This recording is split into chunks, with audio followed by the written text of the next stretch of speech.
Welcome to Moments with Marianne. I'm so delighted we're spending this time here today. We have a very special show coming right up. Our guests today are none other than Alysia Helming and Kostas Martakis. So Alysia is a best-selling author of Protogenesis book series. She's the president of Protogenesis Media and executive producer of the short films Footsteps in Athens. Now, Footsteps in Athens brings to life a selection of the book's most intriguing scenes and showcasing real-life experiences of Greece. When Alysia isn't writing, she's considered a green energy guru and is also a majority investor and owner in Pristine Sun, a major solar independent power producer in the U.S. Now, Kostas is an award-winning Greek platinum recording artist. He's a model, television star, and actor, and was named by E! Entertainment as one of the 25 top most sexiest men in the world, dubbing him the Greek god. His new hit single, Forever and Tonight, was written for the release of the book Protogenesis, and they're here today to share with us the upcoming release of Protogenesis Before the Beginning. So welcome to the show, Alysia and Kostas. Hello. Hello. Hello, how are you both? We're doing great. We have fun here in LA. It's not my first time, but always I feel grateful to be here. Oh, well, we're grateful to have you here. My goodness. I mean, both of you are so amazingly talented. Well, thank you very much. Well, and so that gets me on the whole topic of, how did you guys even connect to start working together? Because I know that's a fascinating story. Yeah. Ladies first. Yeah, the story is about karma, and you're gonna understand about what I'm talking. Yeah, it's definitely about karma. It started about 2 years ago. I was writing a mythology-based young adult fiction book with my niece.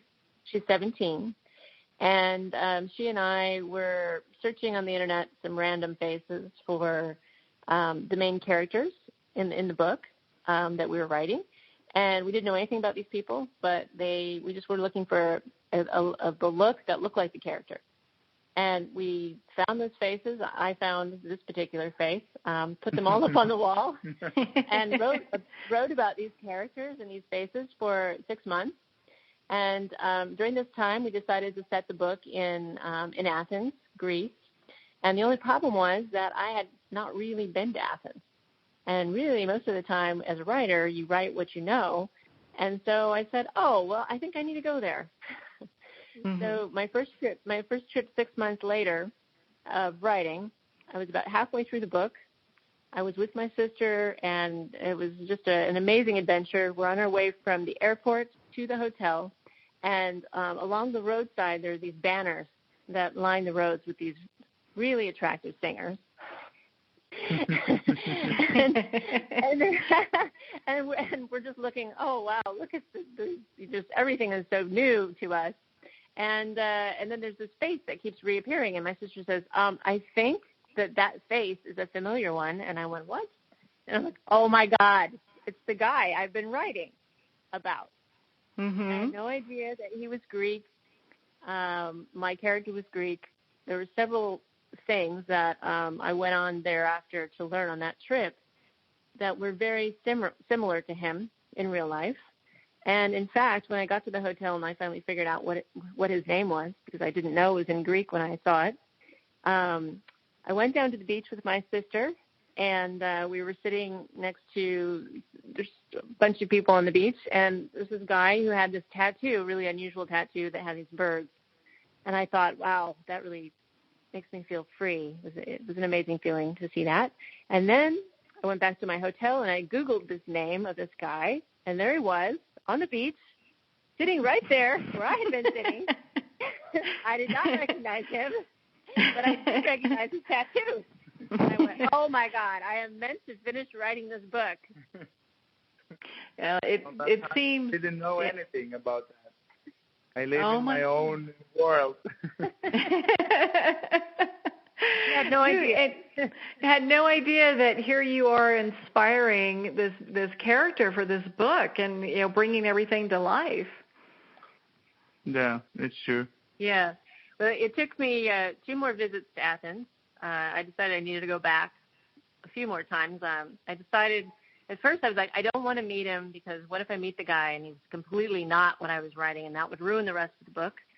So I waited until I finished the book, and I had met enough people. I met over 100 people at that point within those 2 trips that finally introduced me to him, because I was like, okay, I've finished writing my first draft. I think it's okay for me to meet him now. And it was the day I was about to fly out. I finally got the meeting, and then you didn't disappoint. Thank God. All right. Okay. Well, if you mean okay, like E! Said that he was like one of the 25 most sexiest men in the world and compared him to a Greek god, then yeah, I guess he's okay, Number 19, I think. Yeah. Yeah. Well, and so, Kostas, for you, as you're meeting Alysia and you're hearing about these books, where did it feel like it was starting to all come together for you? Did you feel like, gosh, this is like how you're saying about karma? It kind of feels like karma. In the beginning, really, I don't want to sound like rude. But in the beginning, I say the people we work together, and they told me someone wants to meet you because you inspired her to write the book and all that stuff. And I say, weird, but it's okay. Let's go for have a coffee to meet her and all that. I feel weird in the beginning. But when we talk and she explained the story, how he find me, how she find me. Sorry, my English is not perfect. Sorry. It's good enough. Hey, my Greek is pretty bad, so You want to talk a Greek then? No. And I start believe to that story, and the more I be with her, with Alysia, and I understand what she have in her mind and about the story and everything. She makes me believe with all my heart. Yeah. And it's something really, really strong for me to believe to something, and to someone. Well, and you can really see the magic that's developed with this story as it's gone forward, and just everything that has kind of come into being because of the work that you guys are doing together. Right, and what was crazy coming out of that meeting was I think we were all trying to figure out how we would work together after that. Was there something he was feeling? We were feeling, a connection, and he was feeling like he really liked the project.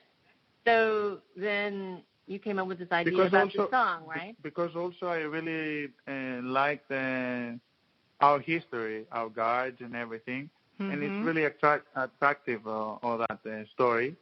And in some point I say, do you mind if I make some song for your book, for your story?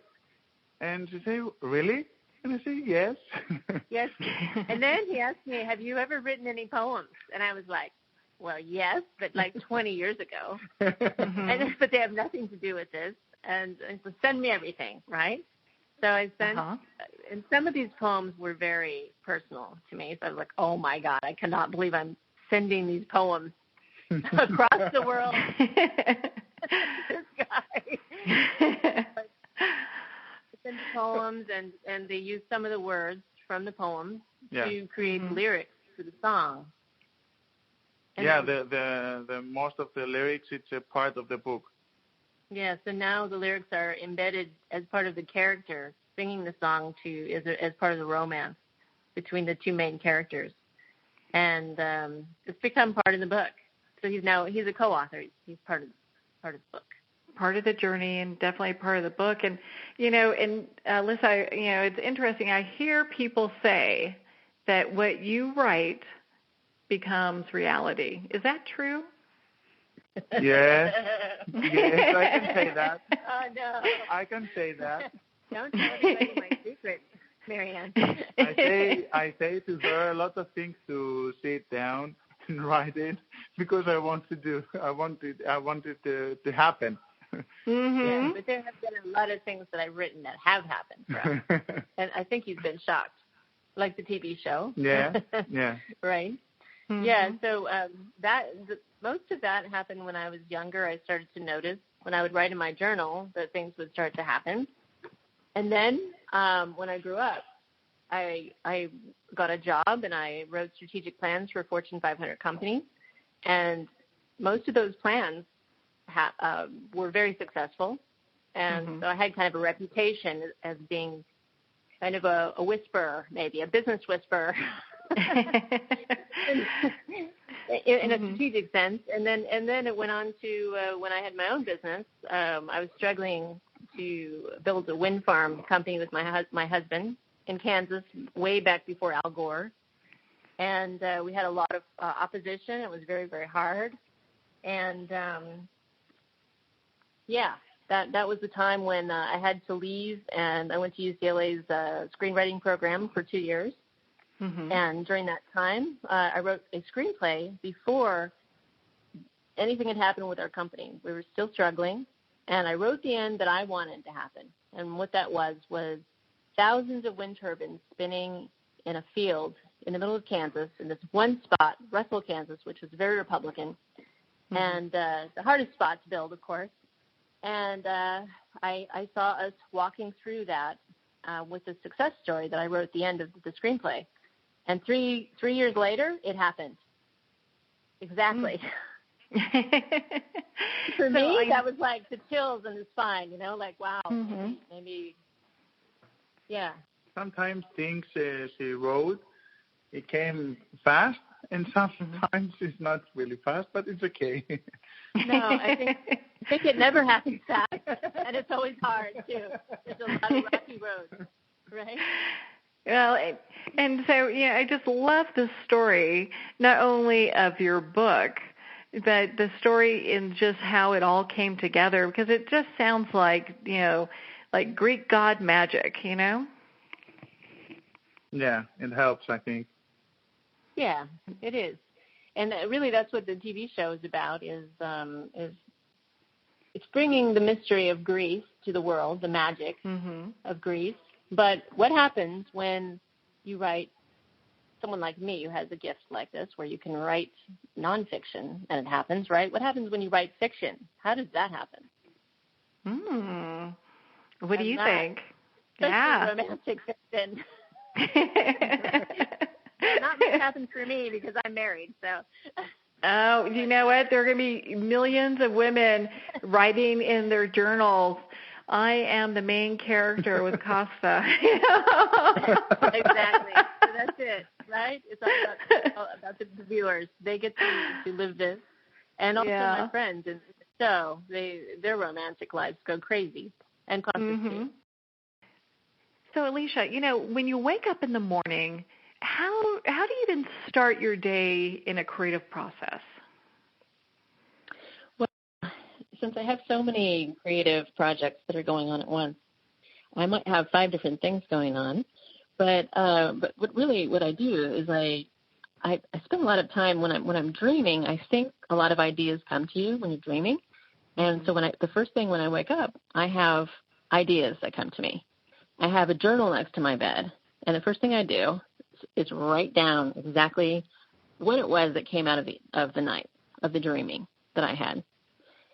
And then I'll look at my long list of to-dos for the day, And usually I will try to relate what it was, what those ideas were that came to me that relate to all the projects that I have.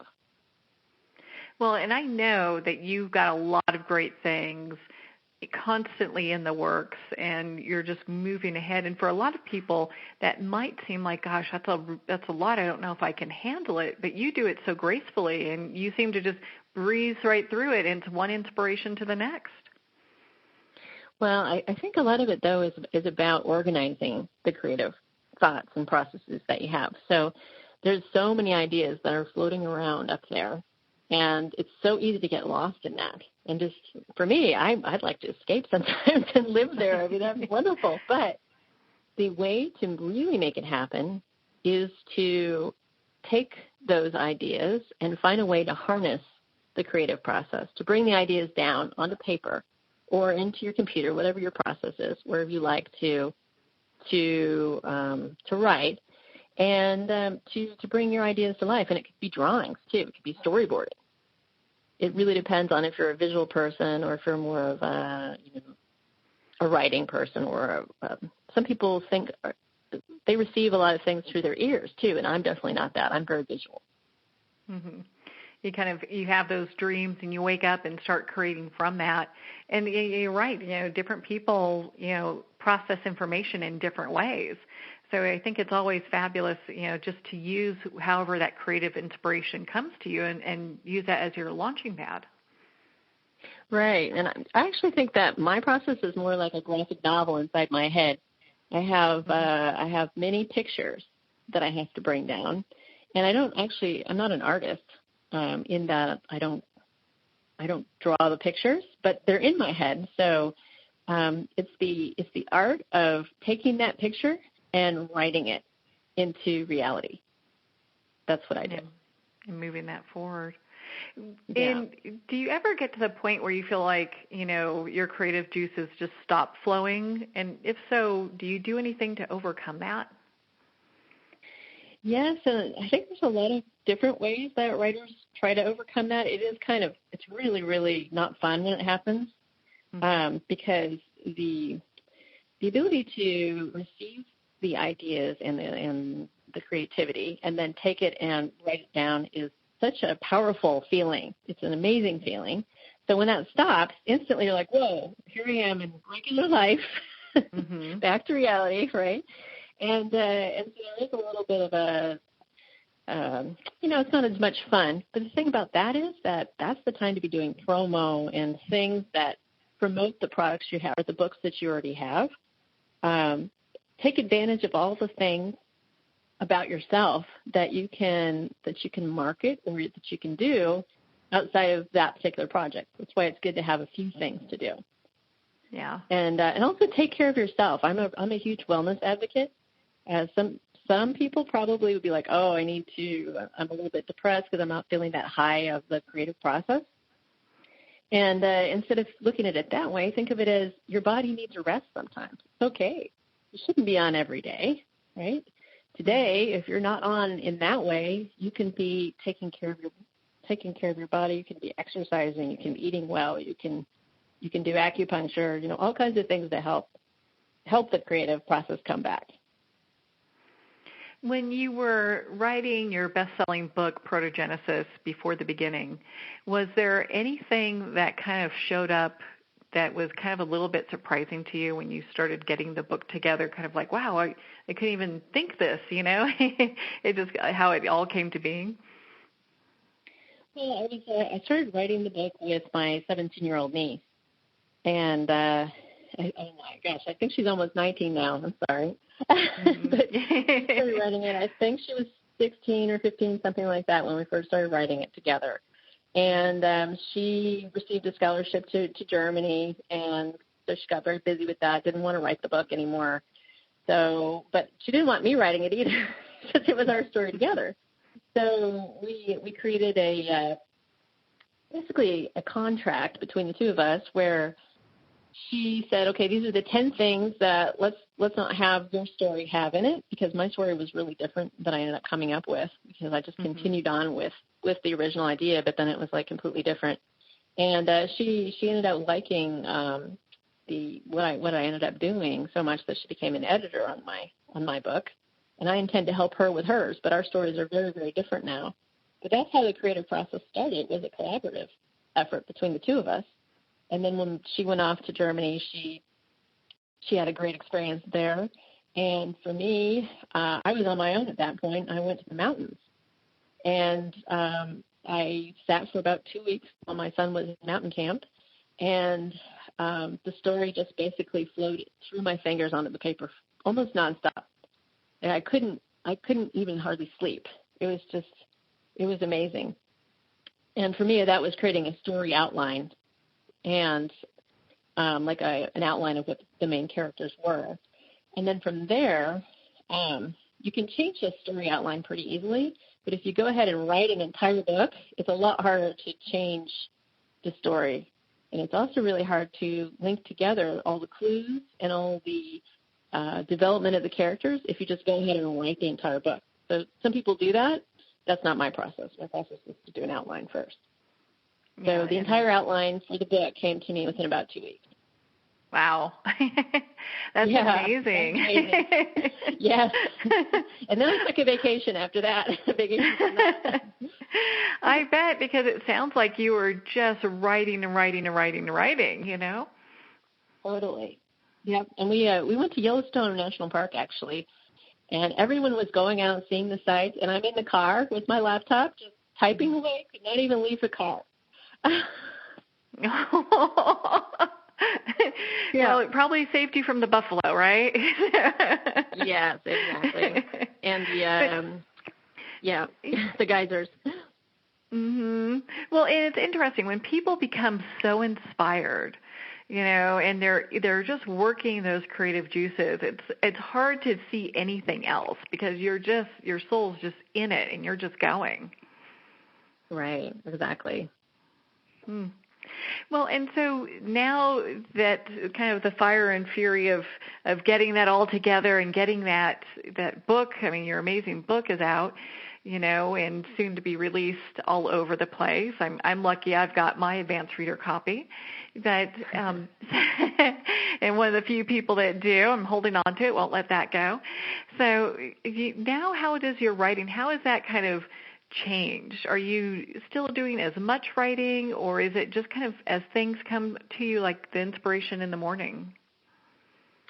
Well, I have some set projects because my original plan was to write 7 books total for this book series, mm-hmm. and that's changed a little bit because now it's 6 books, and the 7th book was always the prequel. And that book is now turning into its own children's series. So it's for a younger audience. And it's a little bit slightly different. But so I'm working on the prequel book right now. And really it's an interesting story, which I'm not going to give away here. But if you read my book, you'll see the underlying story. And that's the story that I'm writing with my son. He's 10. And that's a really fun process because he had some challenges learning to read until he was about, I think, he's 10 now, so 8.5 is when he really started to read. And then it just took off for him. And now he's very creative, and this is a really great opportunity for the two of us to write together. So we're doing that one together, and then I'm continuing to write book 2 with an editor. Mm-hmm. Well, and what's your son's name? Xander Helming. Xander. Well, with a name like that, I mean, you've got to have creative juices in your body, Come on. Yeah. Well, and also his name is Alexander Nicholas, and that is both of those names are very Greek, which I did not plan. I had no idea. Well, it seems like, you've been walking this kind of American Greek path, and I find it fascinating. Most people don't know, like, the research and the detail that went into making this wonderful book. Yeah, it was a really amazing experience. I intended to go one time back in 2015 with my sister. We hired a tour guide and a driver, and we were there for 5 days in Athens. And during that trip, we were intending to get all the research done that we needed. And then I was not coming back for a while. And I got to know enough people that trip. I mean, we went there not knowing anyone. And then there was the whole, there were some strange coincidences that happened that trip, which is all over my blogs. But basically, one of the characters that was a face on my wall, a face that inspired one of my characters, ended up being a real person in Greece, which I think we talk about later. And so all of that set into a chain of events that I would go back to Greece 15 times over 2 years and meet over 500 people there that have contributed in some way to the story. Well, and some of these people are really highly educated and, are really kind of in the Greek culture. Right, exactly. Like I had some of the leading experts in Aristotle and Socrates and Plato that helped me, and also the director of the American Classical School in Athens introduced me to John Camp, who kind of known as the unofficial Indiana Jones of Greece excavations, because he's been there since the 50s and has worked on almost every major excavation site in Greece. And I got to work side by side with him, for instance, at the site of ancient Agora, which was the birthplace of democracy. And that particular scene ended up in my book. So I was able to describe in detail a lot of parts of that scene that if you hadn't been there working with him, you would not know. Yeah, having that hand-on experience and that very unique experience. Not everyone gets to have those opportunities to be able to be on those sites. Exactly. And it was really just the people that I met. It wasn't like it was super expensive or anything. It was just that I happened to meet the right person at the right moment that knew the right person that could introduce me to that person who liked my book concept and what I was trying to do and said, oh, wow, let me be a part of this. This sounds really great. So it was a lot of coincidental and karma and all of manifestation and all of that stuff, I think. Mm-hmm. Moving that forward. Well, and so when you were doing the research that you were doing with all these fabulous people, was there one piece that really stood out to you like, gosh, this is amazing, I didn't know this? Oh, I think the cultural research that I did was the most eye-opening. There were a lot of Greek Americans in the United States, but I only had one Greek American friend before all this. And so I didn't really know that much about the culture. And I think it's similar to I wouldn't know this, but from what I hear, the Mediterranean culture is very similar. Maybe Italy and Spain, parts of those areas are similar. But also the influence of the church in Greece, I didn't realize how influential the church is there. And it's actually, I'm not really exactly sure, but there's a tie-in with the government and everything with the church. And a lot of people are Greek Orthodox. There's a very small percentage that are not there. And so I was fascinated with how different the culture is there than it is here. Very different. And I remember you telling me, because, I'm lucky enough to be in your inner circle and we're friends, and I just was fascinated to kind of hear about how in Greece they have like 4 different kinds of love. And, and it's kind of mind-boggling when you're American and you're like, what? What does that even mean? Exactly. Yes. I mean, I was amazed at how, how people like hug openly and they're very loving to their friends. And here, it's just much more reserved compared to that. So for me, it was, if you don't do the kiss on the cheek, leaving, for instance, it's not very nice. It's not a nice thing to do. But here, usually you won't hug someone unless you know them really well. Yes. Yeah. So otherwise you might get clobbered. Right, exactly. It's just like saying bonjour when you go to Paris or to France. Like they're expecting you to say bonjour, first thing. And you wouldn't know that unless you know something about the culture. Yeah. Well, your book is a fascinating read, and I've just enjoyed it so much. I mean, and it's so fabulous how everything's come together. I know that you guys also have a series of short films that you've done, Footsteps in Athens, that kind of helps people along the journey as well with the book, correct? Yes. Yeah, that's correct. That was something that we did early on, and it was a big deal for Kostas because he was working on his English, and he had been working on his English for 3 months before that, pretty intensively, because he knew this was coming. And we go around to sites in Athens from the book and act out a few of the scenes in a fun way. And Kostas, you narrate. Yeah, right? and I feel a little bit like a host of small shows or videos to show to the world part of Greece, part of Athens, and we didn't finish yet. We have a lot of things to show to the world. Yeah, we have two of the films that are still awaiting permits by the Greek government, and that should be done shortly. So that's pretty exciting. We learned all about permitting in Greece. Yeah. Didn't we? I mean, we're a really blessed country, but we are a little bit slowly about the things, the papers and the government things, Mm-hmm. Yeah. Well, I mean, you have so much great history in Greece. I can understand why things take a little bit of time so they can decide whether or not that's going to be a really good fit, for their the different sites that are there. Because, I mean, a lot of these sites used to be ancient temples and just these fabulous places. Yeah. Right, and we received the first filming permit since the 60s for the ancient site of Agora, which was the birthplace of democracy. So that was really exciting for us. It's just we're waiting on the final permit now where they view it, and then it's the final one. So.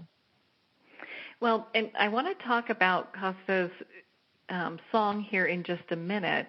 But, Alysia, why don't you talk about your new book that's coming out? I understand pre-orders are coming up soon where people can go ahead and be involved and get the book and be part of that community. Great, yeah. So, go ahead. Oh, okay. So, always, I'm that kind of guy. Ladies, always first. And not only because I can't speak really good English, but she knows better the story, everything. Mm-hmm. Well, okay. He knows a lot about the song, so he'll tell you about that in a minute. Yeah. So Protogenesis was released in December on Amazon and made bestseller in its category for 3 weeks in a row, which was really exciting for me, self-published. And then a publisher, Black Rose Writing, picked it up, and we had a newly edited edition and a fabulous cover. It's amazing. And the book is coming out, re-released, in both English and in Greek. March 29th is the English edition, and then April 12th is the Greek edition. That's through Levani's Publishing. And it's going to be really amazing. When I read the book, I'm just like, wow, it blows me away. I'm going to I'm going to be a little bit more focused in Greek market because I know better than States market. And it's okay. It's okay. Yeah. But some exciting things that we're doing is there's I think it's the World Book Capital, sponsored by the United Nations, is in April in Athens, and they've chosen Athens to be the World Book Capital. And Levani's Publishing is featuring our book to be the leading book there. So that's a big honor. Yeah. That's huge. And we're also working on a summer concert tour with the book, with some Greek artists, with a female Greek artist along with Kostas to promote the book and also to promote the song and all of his other songs and her songs as well to several cities around the United States. So that should be really great. Well, I hear that last time Kostas was in the U.S. and in Canada, he totally sold out in his show. So I'm sure this is going to be just an amazing show as well. And before we get to the music part, why don't you share a little bit about, a little bit about the story. We don't want to give it all away because we want people to go out and pick up their own copy. So why don't you share a little bit about just, what your story is about? I pointed to Kostas. Why don't you describe it? Oh, yes, Kostas, please do. Please tell us about the book. No, it's about a girl. She's an American girl, and she loses her mother in a fire. And there's some clues. She's devastated, obviously, but there's some clues at the site of the fire that lead her to believe that her mother's not dead. And then she finds out from this attorney that she has this godfather that she never knew she had before, her last living relative, in Athens. So she decides, along with this attorney helps her, to move to Greece, to go about life there to find her mother. It's like an Alysia story. a little bit.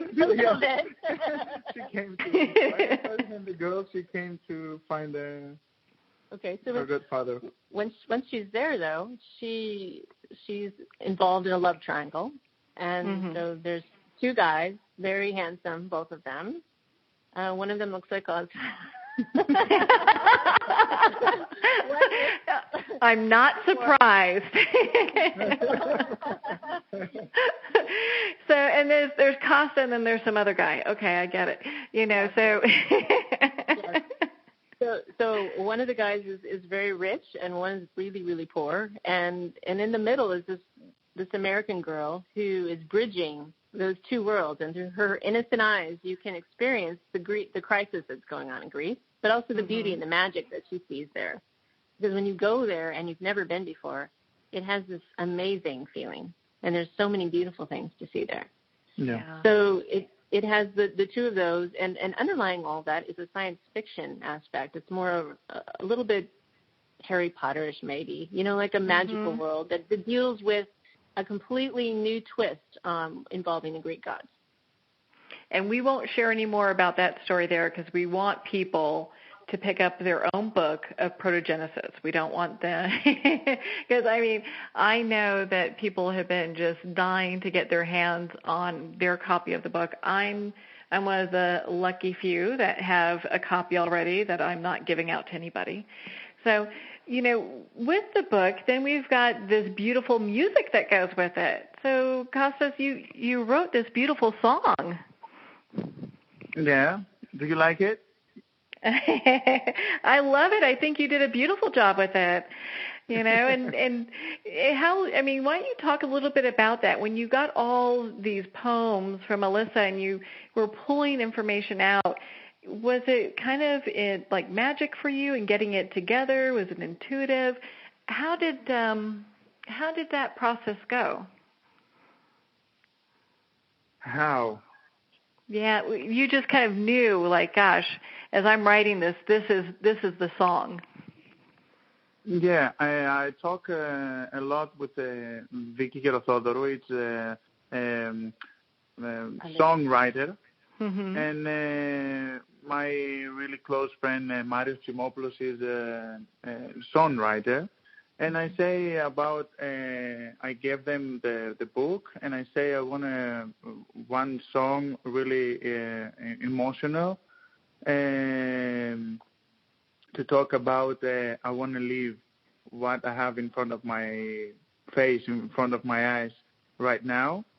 And I think they made really good job, and it's when I first hear the lyrics, actually, because I asked Vicky to take things from the book, words for the book, I almost cry because I have something like that in my mind because I don't know how to write lyrics, and I feel really grateful to have her.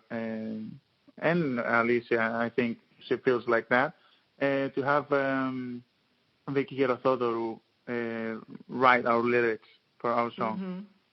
You feel the same like me? Yeah, I do. And the other magical thing, I thought, mostly. We didn't change anything for the lyrics. It's like a small story, the perfect promo for the book, for what it says inside the story. Yeah, definitely.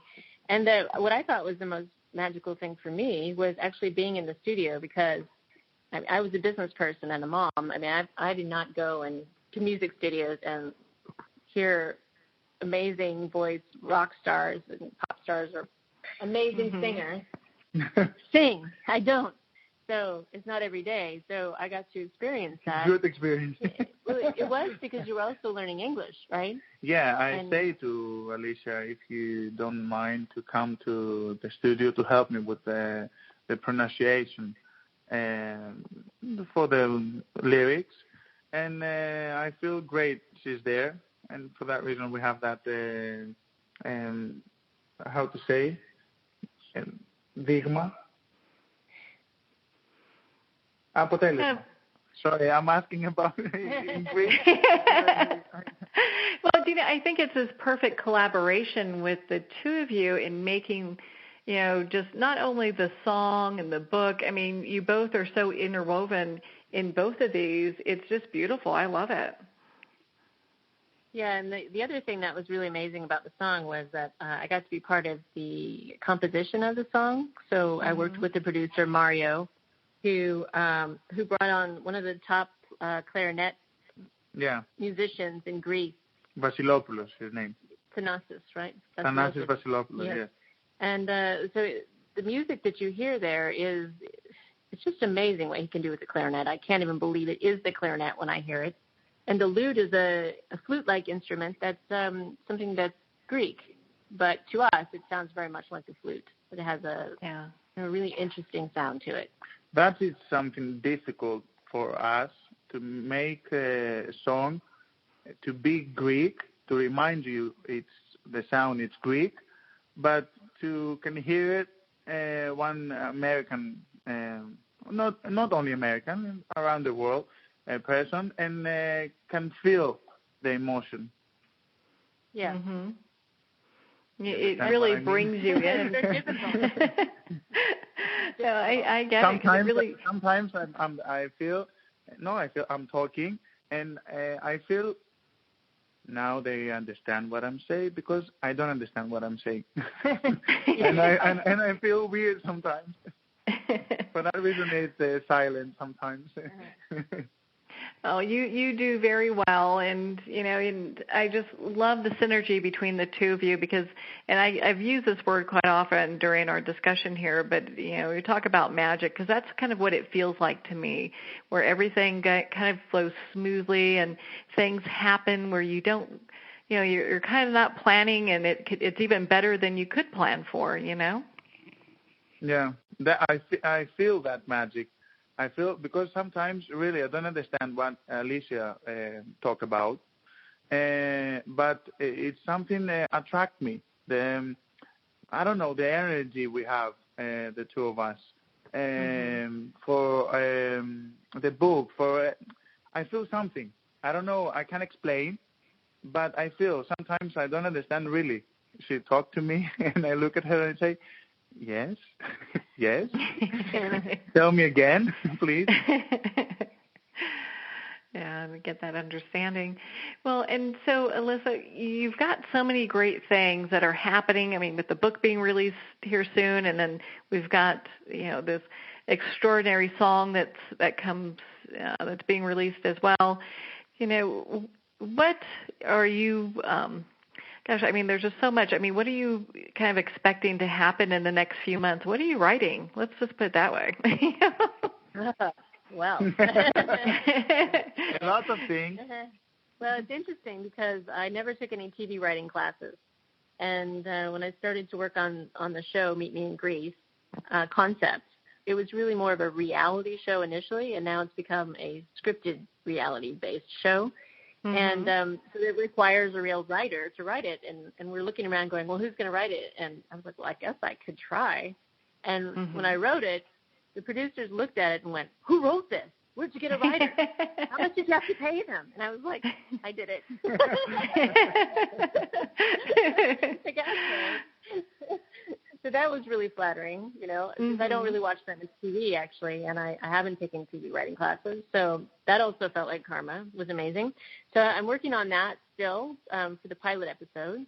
And then on top of that, I'm also writing the detailed outlines for books 2 and 3. What I want to do is to, by 2019, launch the trilogy for this series.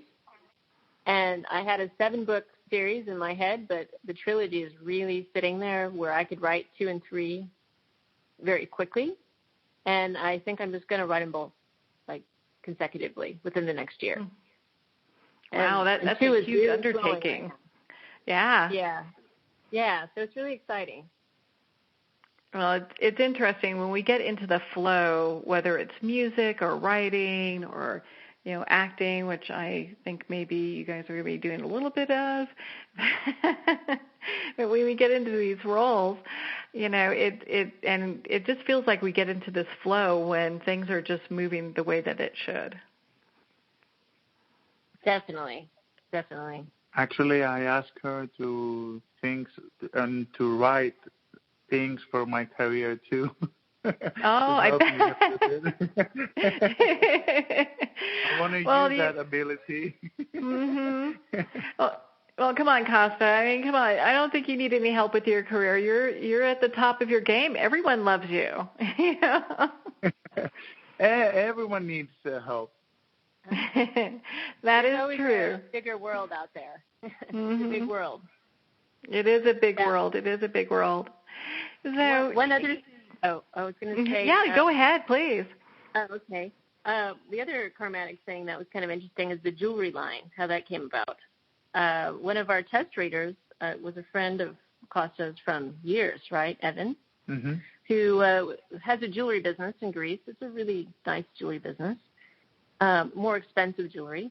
And he read the test edition of the book and loved it so much that he immediately designed almost all the jewelry pieces and was like, "We're going to launch a jewelry line." And I was like, "Oh my gosh!" and these are not simple pieces of jewelry; they're beautiful. So it's amazing that that's the kind of thing that happens to us. Yeah. Regularly. There's a lot of rocks in the road too, obviously, that we have to work through regularly. But usually those rocks we turn them over, and then we end up somewhere that's a lot better, and then we're in shock. Yeah, the more just great things that continue to flow your way. And gosh, I've seen the jewelry. It's absolutely stunning.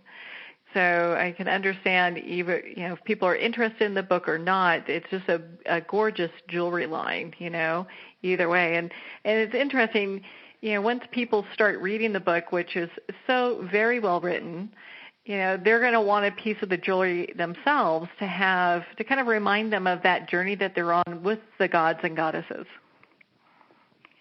That's true. Absolutely.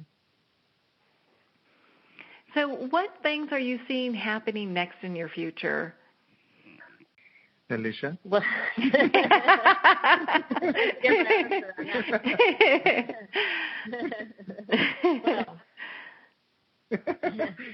I have quite a grand vision.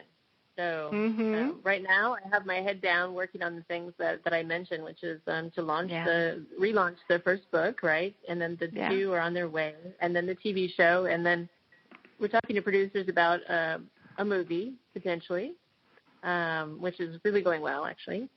And we were also looking at possibly a graphic novel, possibly. So it's a lot. Yeah, and not to mention the book tour you're doing on top of all that. Oh, the book tour is the concert tour that we were talking about earlier, where it would be Kostas and the Greek singer, the female Greek singer. Do you want to talk about that, the tour a little bit? Yeah, it's because I have that experience last year. I came in States and Canada. And the people there showed me full of love, I want to do it again. I want to come again because some Greek people, Greeks, they don't have the opportunity. It's not easy to come in Greece every summer or in the winter to see me singing. And I really like the idea to pick my musician, to pick my everyone, and come to the States and Canada. Yeah, I think that's such a fabulous idea because we have such a huge Greek communities all across the U.S. You know. Yeah, yeah. And you know, I think there's 3 million Greeks in the United States. Wow. You know, and so that 3 million, I have family here in LA actually. Well, that's fabulous, and I can't wait to hear when you guys kick this off and the first dates, when we'll have them listed on the website here where people can connect with that. And then, so, you know, so where can people connect with you? And we'll let Kostas also give his email address, or not email address, but website where people can connect with him as well. I'm sure everyone wants his email address. You know, but where people can connect with you both and be part of your community and, you know, learn more about the book and the movie and the TV show, all these great things, and also, of course, all the fabulous music.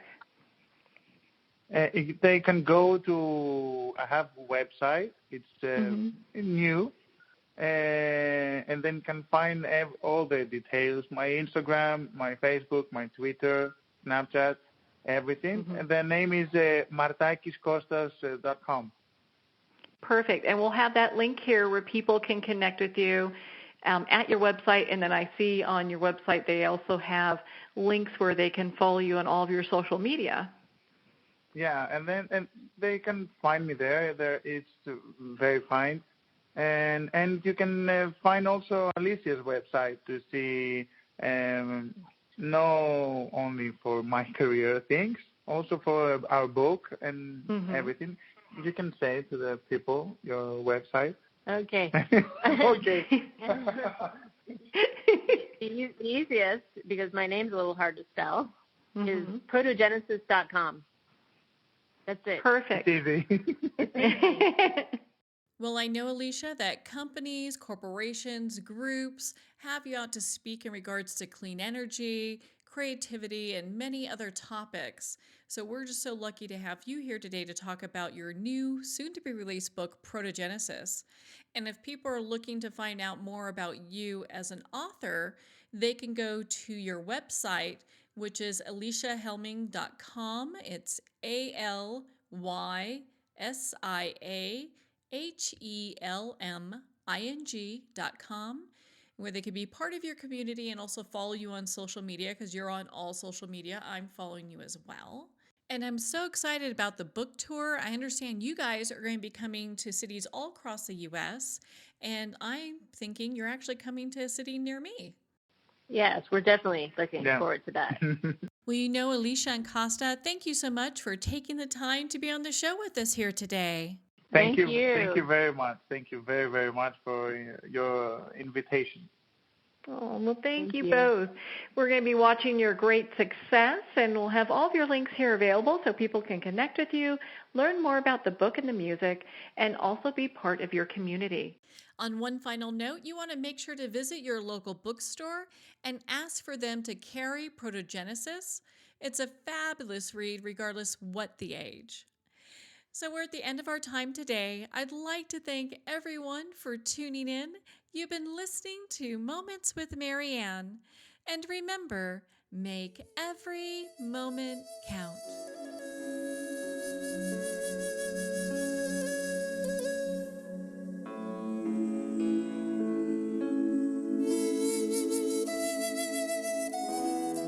In a single moment, your life can change. Moments with Marianne is a transformative hour that covers an endless array of topics with the best of the best. Her guests are leaders in their fields, ranging from inspirational authors, top industry leaders, and business and spiritual entrepreneurs. Each guest is gifted and a true visionary. A recognized leader in her own work, and while teaching others to develop, refocus, and grow, Marianne will bring the best guest and sometimes a special surprise. Don't miss this. You never know just which moment will change your life forever. Moments with Marianne airs every Thursday, Friday, and Sunday at 8 p.m. Eastern, 6 p.m. Mountain Time. Make sure to tune in and visit momentswithmarianne.com for more information.